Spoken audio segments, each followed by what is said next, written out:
अगर आपको एंग्जायटी होती है या फिर किसी भी तरीके का कोई पैनिक अटैक होता है, तो सबसे पहले आपको ये समझना ज़रूरी है कि ये पैटर्न आपके बने कैसे हैं और ये आपको होता क्यों है। देखिए, जो चीज़ मुझे हुई है, मैं आपके साथ वो एक्सपीरियंस शेयर करता हूँ। शायद आपको मेरे एक्सपीरियंस से कुछ सीखने को मिले और आप उससे ये अंदाज़ा लगा पाएँ कि एंग्जायटी एक्चुअली में ये सडन चीज़ नहीं है, बल्कि एक पैटर्न होता है, जो एक लंबे समय से चल रहा होता है और फिर हमें इसका रिज़ल्ट पैनिक अटैक के रूप में देखने को मिलता है।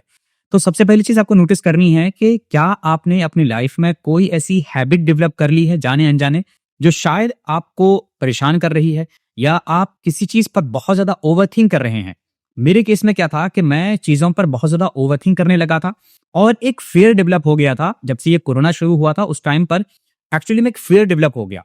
और जब ये फ़ियर डेवलप होता है ना, तो इसकी वजह से आपके माइंड में अलग-अलग तरीके के ओवरथिंकिंग शुरू हो जाते हैं। अब ये ओवरथिंकिंग किसी भी चीज़ से रिलेटेड हो सकता है। हो सकता है कि आपको अपनी हेल्थ से रिलेटेड हो जाए, आपको हो सकता है अपने फाइनेंशियल से रिलेटेड हो जाए, किसी भी चीज़ से रिलेटेड, रिलेशनशिप से रिलेटेड। अगर आपको ओवरथिंकिंग होती है, तो सबसे पहली चीज़ आपको ये देखना है कि आप ओवरथिंकिंग को किस तरीके से कंट्रोल करेंगे। अगर आप ओवरथिंकिंग को कंट्रोल नहीं कर पा रहे हैं, तो वो धीरे-धीरे करके ना आपकी बॉडी पे इफ़ेक्ट करेगा और आपका कॉर्टिसोल लेवल बढ़ेगा। और जब कॉर्टिसोल लेवल बढ़ेगा, तो एक टाइम पर जाकर वो आपकी बॉडी से हैंडल नहीं होगा और जब बॉडी से हैंडल नहीं होता है, तो फिर वो पैनिक अटैक के रूप में देखने को मिलता है। एक्चुअली में पैनिक अटैक क्या है? पैनिक अटैक समझिए कि एक तरीके का ना वार्निंग है, एक तरीके का अलार्म है कि आपकी बॉडी अब उन चीज़ों को हैंडल नहीं कर पा रही है, जो चीज़ें वो पहले से हैंडल करते हुए आ रही थी। एंग्जायटी ना एक मान लीजिए कि स्लो प्रोसेस है किसी भी चीज़ का, और उसी का एक सडन इफेक्ट है पैनिक अटैक। सबसे पहली चीज़ क्या है समझिए, देखिए, अगर आपको ओवरथिंकिंग होती है, ओवरथिंकिंग की वजह से आपकी body fight and flight mode पे चली जाती है। फाइट एंड फ्लाइट मोड पे जाने की बाद जो है, आपकी बॉडी में वो सारे रिस्पॉन्सेज शुरू हो जाते हैं, जो रिस्पॉन्सेज बॉडी को उस टाइम पर चाहिए होता है, जब या तो वो फाइट मोड पे हो या फिर वो फ्लाइट मोड पे हो, मतलब कि भागने की कंडीशन में हो या फिर वो लड़ने की कंडीशन में हो। इसको एक एग्जांपल से समझिए। एग्जांपल के तौर पर आपके सामने कोई शेर आ गया, तो आपको उस वक्त क्या करना है?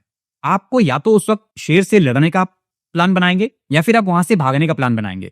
तो बॉडी ना बहुत ही इंटेलिजेंट है। बॉडी क्या करती है ना, कि आपकी बॉडी के जो नेसेसरी टास्क हैं, वो सभी चीजें वो रोक देती हैं उस टाइम के लिए। जैसे कि आपका डाइजेशन रोक देगी, आपके बॉडी में अलग अलग तरीके की जो रिपेयर मेंटेनेंस चल रही होते हैं वो सब रोक देगी, और पूरी बॉडी का जो एनर्जी है वो आपके पैरों में डाल देगी। किस लिए? कि आप शेर के सामने से भाग पाए। तो पूरी बॉडी ने क्या किया, पूरा एनर्जी शिफ्ट कर दिया आपके पैरों पे। लेकिन अब हुआ क्या कि अगर आप शेर के सामने हैं एग्जैक्टली फिजिकली, तो आप वहां से भागेंगे और जो एनर्जी पैरों में गई है वो एनर्जी लूज होगी, वो एनर्जी रिलीज हो जाएगी। लेकिन मान लो कि अगर आप कहीं बैठे हुए हैं और इमेजिनरी आपके माइंड में कोई एक शेर आ गया, एक एग्जांपल ले रहे हैं, अब ये शेर आपकी कोई बीमारी हो सकती है, कुछ भी हो सकता है, आप उससे डर रहे हैं और बॉडी को ये लगा कि शायद इसको ना अभी फाइट एंड फ्लाइट मोड पे जाना है। बॉडी को ये समझ में बिल्कुल नहीं आता कि ये सच है या फिर ये एक इमेजिन है। आप इमेजिन करेंगे तो भी बॉडी वैसे ही रिएक्ट करेगी, अगर वो सच होगा तो भी बॉडी वैसे ही रिएक्ट करेगी। तो अब बॉडी ने ये समझ लिया कि इसको एनर्जी देनी है और बॉडी ने अलग अलग पार्ट्स में एनर्जी डिवाइड कर दी।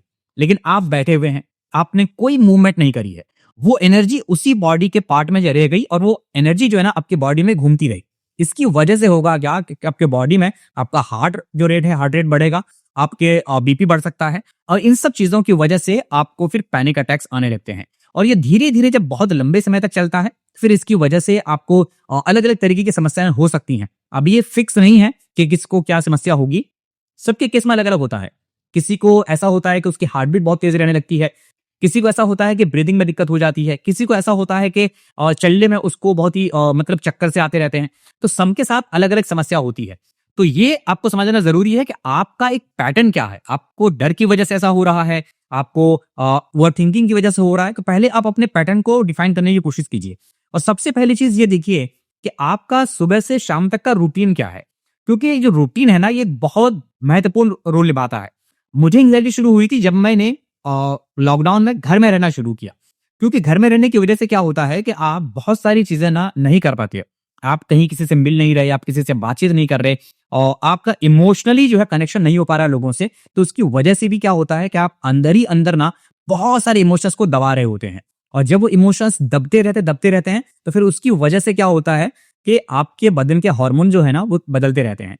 तो ये समझना जरूरी है कि आपका रूटीन क्या है। अगर आप ज्यादा टाइम करते रहते हैं, तो कोशिश कीजिए कि आप अपने आप को बिजी रखिए, चाहे किसी काम में हो, किसी पढ़ाई करते हैं तो पढ़ाई में हो, किसी भी चीज में हो, खुद को बिजी रखिए।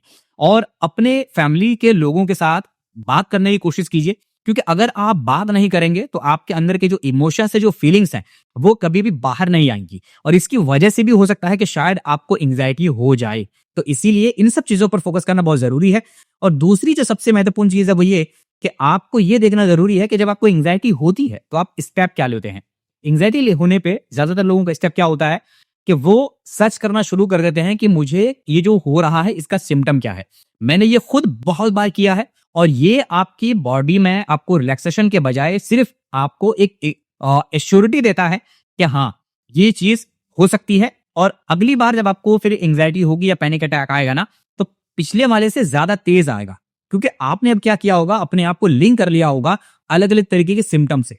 शुरुआत में आपको किसी भी तरीके का कोई सिम्टम जब आता है एक दो, तो आप क्या करते हैं, उसके बारे में सर्च करते हैं और जब उस लिस्ट को आप पढ़ते हैं वहां पर 3-4 चीजें और लिखी होती हैं और फिर आप उन 3-4 चीजों को याद कर लेते हैं और फिर जब अगली बार आता है तो फिर आप उन सब चीजों को भी लिंक करते हैं। और इसकी वजह से होता यह है कि एक एक करके वो सारी चीजें आपके माइंड में आ जाती हैं और जब भी आपको हल्की सी भी कहीं पर कोई डाउट हो तो आपको लगेगा कि आपको ये भी बीमारी है, आपको ये भी बीमारी है, ये भी बीमारी है।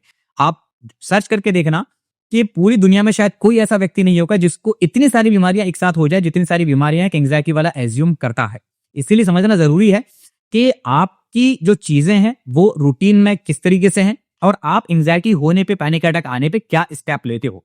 तो 3 चीजें याद रखिएगा। सबसे पहली चीज कि आपका रूटीन पहले क्या है, आप क्या करते हो पूरे दिन भर में, वो आप नोट करो।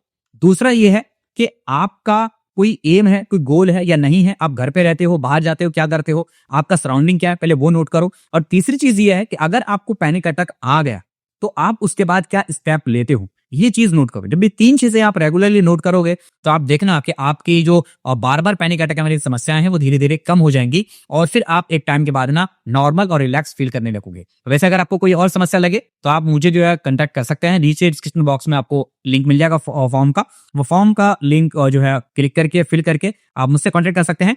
वैसे मैं बता दूं कि मैं भी काफी समय से एंग्जाइटी में था और मैं उससे बाहर आया, इसलिए मैं आपके साथ शेयर कर रहा हूं। तो उम्मीद है कि आप भी इससे बाहर आ पाएंगे। मिलते हैं अगली वीडियो में। Thank you so much.